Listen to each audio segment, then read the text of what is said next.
ரவுடிகள்லாம் அரசியல்வாதியா ஆனதுனால இந்த மாதிரி தரங்கட்ட கேவலமான கீழ்த்தரமான வார்த்தைகள்லாம் நம்ம கேட்க வேண்டியதாக இருக்குது.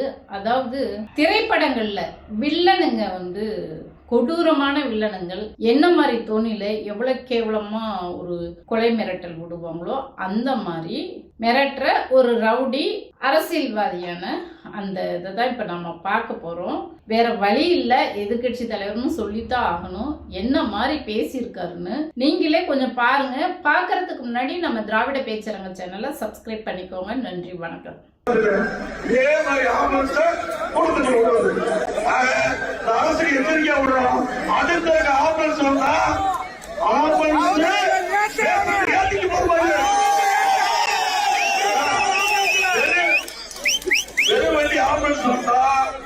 அது யார் போட்டிட்டு வராங்களோ அவர் பேசுனா படி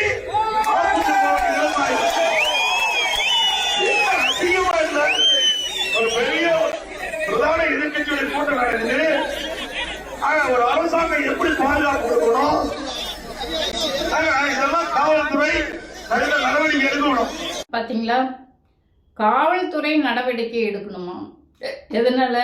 ஆம்புலன்ஸ் அந்த வழியில வந்ததுனால காவல்துறை நடவடிக்கை எடுக்கணும்னு சொல்லிட்டு ஏதோ இவர் நியாயமாகவும் நேர்மையாகவும் பேசுவது போல காவல்துறைக்கு வேற இவர் கோரிக்கை வைக்கிறாரு. ஆம்புலன்ஸ் ஓட்டி வந்த அந்த டிரைவரையும் வேறு ஆள் இல்லாம ஆம்புலன்ஸ் ஓட்டிட்டு வந்த அடுத்த முறை ஆம்புலன்ஸ்ல வரும்போது இந்த பக்கம் வந்தாக்க அந்த ஆம்புலன்ஸ்ல நீயே பேஷண்டா போவ என்று சொல்லி கொலை மிரட்டல் விடுறாரு. இப்படிப்பட்ட ஒரு நபர் தான் நமக்கு எதிர்கட்சி தலைவரா வந்திருக்கிறாரு. அதாவது ஆம்புலன்ஸ் வந்தா யாராக இருந்தாலும், முதல்வராக இருந்தாலும் சரி, குடியரசுத் தலைவராக இருந்தாலும் சரி, அல்லது பிரதமராக இருந்தாலும் சரி, யாராக இருந்தாலும் வழிவிடுவது தான் மனித நேயம். அதுதான் ஒரு நல்ல மனிதர் செய்யக்கூடிய அந்த வேலை. அப்படி இல்லாம நான் முதல்வராக இருக்கிறேன், நான் பிரதமராக இருக்கிறேன், அதனால யார் வந்தாலும் வழிவிடக்கூடாது என்று சொல்லி ஆம்புலன்ஸை மறைச்சா அது கொலைக்கு சமம்.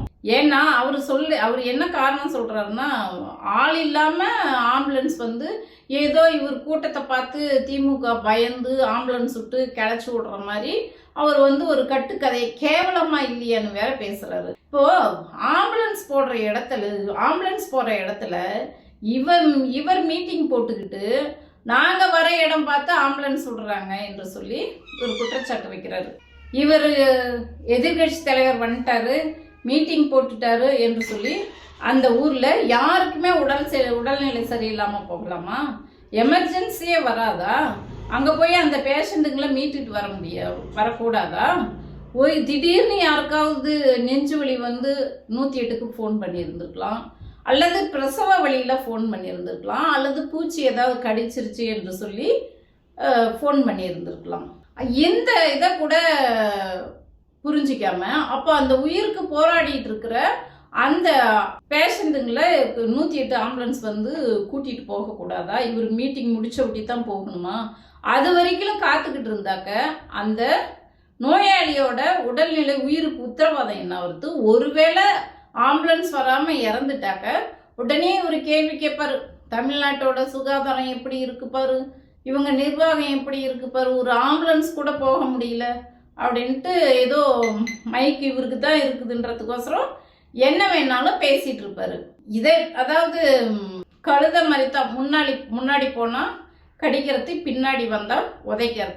இந்த ஒரு நாகரிகம் கூட ஆம்புலன்ஸ் எம்டியா போய்தான் பேஷண்ட்டை பிக்கப் பண்ணிட்டு வருவாங்க என்று ஒரு முதல்வராக இருந்தவருக்கு எப்படி தெரியாம போனது, எப்படி அந்த அறிவு இல்லாம போனது என்று பார்த்தோம்னா, இவரு மக்களை சந்திச்சு மக்கள் செல்வாக்கோட முதல்வராக இருந்தாருனாக்க இவருக்கு மக்கள் மேல அந்த அன்பு, பற்றுதல், மக்களுக்கு நல்லது செய்யணுன்ற எண்ணம் வந்துடும். இவர் எப்படி முதல்வரானாரு? ஜெயலலிதாவுக்கு உதவியாளராக வேலைக்காரியாக இருந்த சசிகலா காலில் விழுந்து தவழ்ந்து போய் முதல்வரானாரு. முதல்வர் ஆவறதுக்கு ஒரு தகுதி இருக்குது இல்ல, மக்களுக்கும் தெரியும் இல்ல எப்படியாப்பட்ட நபர்களை தேர்வு செய்யணும் அப்படின்ட்டு மக்களுக்கும் தெரியும்ல. இவர் பேசுற பேச்சுக்கு இவரெல்லாம் முதல்வர் ஆக முடியுமா? யாராவது இவருக்கெல்லாம் ஓட்டு போடுவாங்களா? இவர் இந்த சுந்தரா டிராவல்ஸை தூக்கிட்டு வராம இருந்தாலே தானா வந்து ரெட்டலைய பார்த்து ஓட்டு போடுறவங்க கூட போடுவாங்க. இவர் சுந்தரா டிராவல்ஸை தூக்கிட்டு வந்ததுக்கு அப்புறம் வர ஓட்டும் வராம போகும். சரி, இப்படிப்பட்ட ஒரு நபரை எப்படி அந்த தலைவர்கள் வந்து சிஎம்மா தேர்வு பண்ணாங்க முதல்வரா என்று பார்த்தோம்னாக்க, அந்த தலைவர்களோட யோகிதையெல்லாம் என்ன? ஜெயலலிதா அம்மையாரோட யோகிதை என்ன? அவங்க குட்டுவாங்க. அதை இது கோர்ட்டு, ஒரு கோர்ட்டு கூட இல்லை, அனைத்து வழக்கும் ஊழல் வழக்கில் எல்லா நீதிமன்றம், மாவட்ட நீதிமன்றம், உயர் நீதிமன்றம், உச்ச நீதிமன்றம், எல்லா நீதிமன்றத்தாலையும் தண்டிக்கப்பட்டவங்க தான் ஜெயலலிதாவோட நிலைமை. அவங்க சாகும்போது என்ன அவங்களுடைய பொசிஷன்? 100 கோடி ரூபாய் அபராதம், 4 ஆண்டு சிறை தண்டனை. சிறையில் போய் ஊதுபத்தி உருட்டுனவங்க தான் அந்த அம்மா. அதனால தான் இந்த மாதிரி ஆளெல்லாம் அமைச்சராக்கி அந்த அம்மா அழகு பார்த்தது. அடுத்தது சசிகலாவோட நிலைமை என்ன? ஜெயலலிதா சேர்த்து வச்ச சொத்தை எல்லாம் ஆட்டையை போட்டது. அக்காவும் தங்கச்சியும் அன்கோ போட்டு திருடன கும்பல் தான் சசிகலா. கிரிமினல்ஸ்லாம் சேர்ந்து இன்னொரு கிரிமினலை வந்து முதல்வராக தேர்வு செய்கிறாங்க. அப்படி இருக்கும்போது ரவுடியாக தானே இருப்பாங்க. அவங்க லாங்குவேஜ் ரவுடி லாங்குவேஜாக தானே இருக்கும். இவருடைய பாஸ்ட் என்ன, கடந்த காலம் என்ன, இவர் எப்படி வந்தார்? கொலைகாரனா? சிலுவம்பாளையம் பழனிசாமி அவருடைய பெயர். கொலைகாரனா? கொலை வழக்கில் தப்பிச்சு முறைகேடு பண்ணி ஒண்டிக்கிட்டு இருந்து அப்படி வந்தவர் தானே இவரு. அவருடைய அந்த கடந்த கால இது ரியாலிட்டி, அவருடைய பிறவி குணம் அவர் வெளிப்படுத்துவார்ல, அதைத்தான் அவர் வந்து தேர்தல் பிரச்சாரம் என்ற பேர்ல போற ஊர்ல வெளிப்படுத்திட்டு இருக்காரு. உண்மையிலேயே மனித நேயம் உள்ள தலைவர்கள் எப்படி இருப்பாங்க அப்படின்னா, நம்ம முதல்வர், மாண்புமிகு முதல்வர் அவர்கள் கூட்டம் நடத்தும் போதும் ஆம்புலன்ஸ் வந்திருக்கு, அந்த ஆம்புலன்ஸ்க்கு வழி விட்டுருக்காரு. அதே சமயம் மசூதியில வந்து அந்த அந்த இது பிரேயர் நடக்கும்போது அந்த சத்தத்தை கேட்டு அமைதியா நின்று இருக்கிறாங்க. முதல்வர் அவர்களும் அதை பண்ணியிருக்காரு. கனிமொழி அக்காவும் அதே மாதிரி ஆம்புலன்ஸ்க்கு வழி விட்டுருக்காங்க. நம்ம சின்னவர் உதயநிதி ஸ்டாலின் விளையாட்டுத்துறை அமைச்சர், அவரும் ஆம்புலன்ஸ்க்கு வழி விட்டுருக்காங்க. இப்போதைக்கு என்கிட்ட அவர் விட்ட அந்த ஆடியோ வீடியோ மட்டும் இருக்கு, காட்டுறேன் பாருங்க.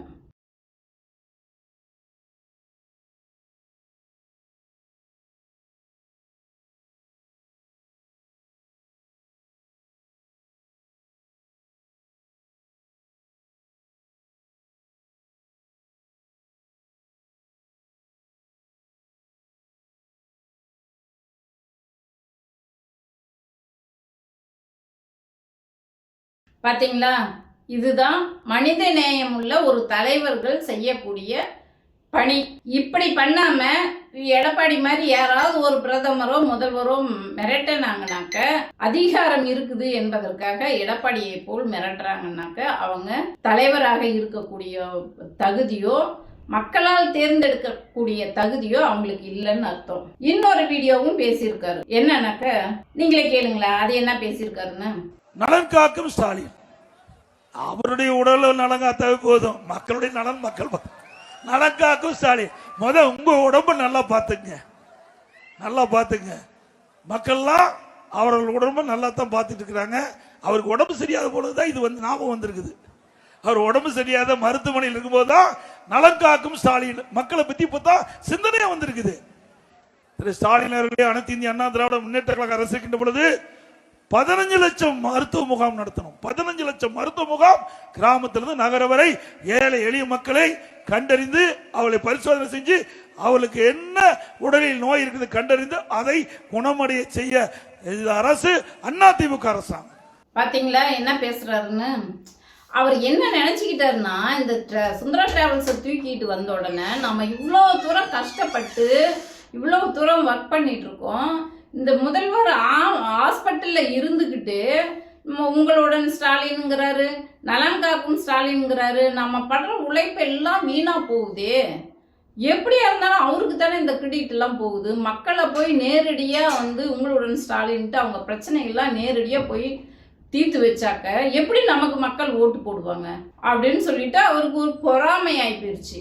அதே போல நலன் காக்கும் ஸ்டாலின் சொல்லிட்டு மக்களை வந்து அவங்க இடத்துக்கு, அவங்க இருக்கிற இடத்துக்கே போய் முகாம் போட்டு அவங்களுடைய சுகாதாரத்தை பேணி காத்து அவங்க நலமோடு எல்லாரும் இருந்தாங்க நமக்கு எப்படி ஓட்டு போடுவாங்க? மக்கள் செல்வாக்கு முதல்வருக்கு ஏறிக்கிட்டே போகுது அப்படின்ற அந்த பொறாமையில இந்த மாதிரிலாம் பேசிட்டு இருக்காரு. பேசுறதோட மட்டும் இல்ல, கோர்ட்டுக்கு போனாங்க.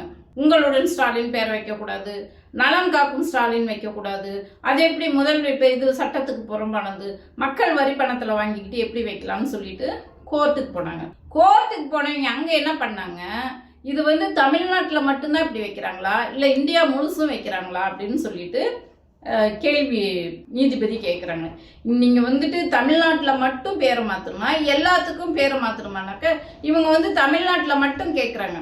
தமிழ்நாட்டில் மட்டும் முதல்வர் பேரில் எந்த திட்டமும் செயல்படுத்தக்கூடாது, திட்டம் செயல்படுத்தக்கூடாது, ஒன்று பேரில் செயல்படுத்தக்கூடாது, இந்த திட்டமே செயல்படுத்தக்கூடாது என்று தமிழ்நாட்டுக்கு மட்டும் கேட்குறாங்க. அது எப்படிங்க இந்தியா முழுசு எல்லா முதல்வர்களும் எல்லா அரசியல் கட்சி தலைவர்களும் அவங்கவுங்க பேரை வச்சுக்கும் போது நீங்கள் இந்த திட்டத்தை பேரை எடுக்க சொன்னாப்ப கூட அது ஒரு நியாயம் இருக்குது.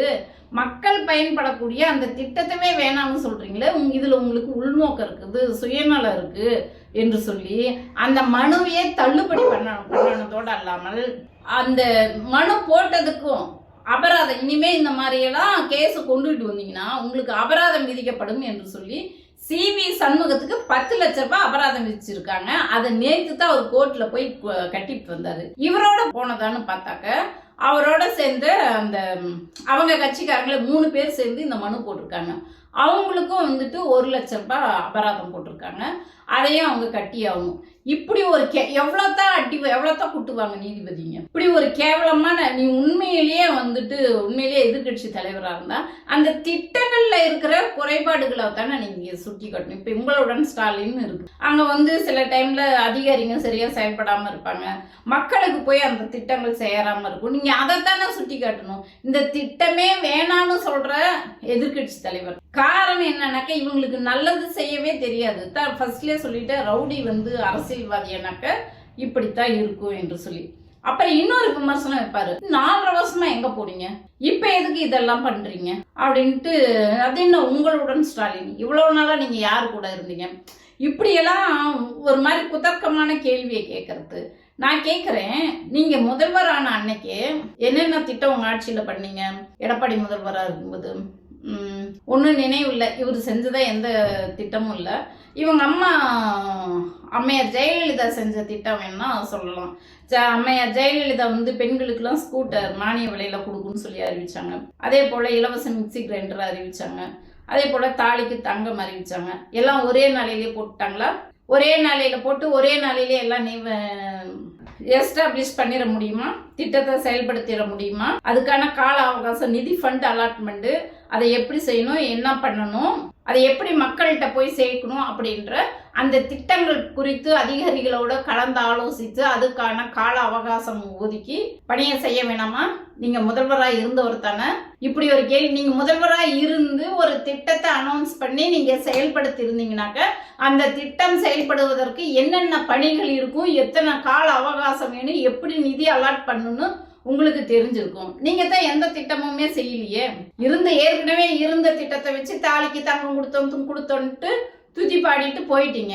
நீங்க தான் எந்த திட்டமும் இம்ப்ளிமெண்ட் பண்ணலையே. அப்புறம் ஏதோ புதுசா ஒன்று சொன்னாரு, நாங்க 15 லட்சம் முகாம்கள் போட்டு செஞ்சோம் அப்படின்னு சொல்லி சொல்றது.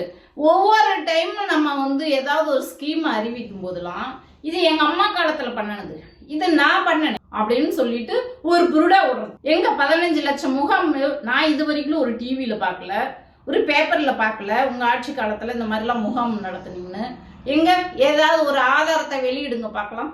எங்க அம்மா ஆட்சி காலத்திலேயே நாங்க உங்களுடன் ஸ்டாலின் எல்லா முகாம்லாம் போட்டு முடிச்சிட்டோம், எங்க ஏதாவது ஒரு ஆதாரத்தை வெளியிடுங்க.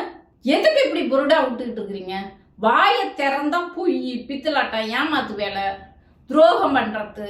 எப்படி நீங்க இந்த சுந்தரா டிராவல்ஸ் தூக்கிட்டு வராம இருந்தாலே மக்கள் உங்களுக்கு தானா இந்த எம்ஜிஆர் உயிரோட இருக்கிறாங்கன்னு நினைக்கிற கூட்டம் கொஞ்சம் பேர் இருக்கிறாங்க கிராமங்கள். அந்த கூட்டம் உங்களுக்கு ஓட்டு போட்டாலும் கூட போடும். இந்த சுந்தரா டிராவல்ஸ் நீங்க தூக்கிட்டு வரதுனால என்ன ஆகுதுனாக்க உங்களுக்கு இந்த காழ்ப்புணர்ச்சி திமுகவோட செல்வாக்கு பெருகி கொண்டே போகுது. அப்படின்ற அந்த செல்வாக்குனால இந்த மாதிரி மக்கள் வெறுப்படைகிற மாதிரி வெறுப்பு பரப்புரையை பண்ணிட்டு இருக்கிறது இது உங்களுக்கே எதிராக ஆகும் வரும் என்று தெரியாம ஒவ்வொன்றும் பண்ணிட்டு இருக்கிறீங்க. இப்போ நீங்க கோர்ட்டில் போய் வழக்கு போட்டீங்க பணம் கொடுக்கறதுக்கு, அதாவது தமிழ் புதல்வன் திட்டத்துக்கு கொடுக்கக்கூடிய பணம், அந்த கலைஞர் மகளிர் திட்டத்துக்கு கொடுக்கக்கூடிய பணம் நேரடியாக தேர்தல் வரதுனால இதெல்லாம் நிறுத்தி வைங்கன்னு சொல்லி வழக்கு போட்டீங்க. இந்த மாதிரியெல்லாம் முட்டாள்தனமான வேலையெல்லாம் பண்ணிட்டு இருந்தா உங்களுக்கு வர வேண்டிய ஓட்டு, இது மக்களுக்கு தெரியாது, மக்களுக்கு தெரிய வரும்போது வர வேண்டிய ஓட்டும் நீங்கள் வந்துட்டு ஏதோ நீங்கள் ஒழுங்காக மக்களுக்கு என்ன செய்யணும் ஏது செய்யணும்னு ஒரு எதிர்கட்சியாக இருந்து பிரச்சாரம் பண்ணினீங்களா கூட ஏதோ உங்களால் முடிஞ்ச அளவுக்கு ஒரு 1-2 தொகுதி வாங்குவீங்க. இந்த மாதிரி காழ்ப்புணர்ச்சியோட ரவுடித்தனம் பண்ணிட்டு இருந்தீங்கன்னா வர ஓட்டும் வராமத்தான் போகும். இந்த காணொலியை பார்த்துட்டு இருக்கிறீங்க, உங்கள் கருத்தையும் பகிர்ந்து கொடுக்குமாறு அன்போடு கேட்டுக்கொள்கிறேன்.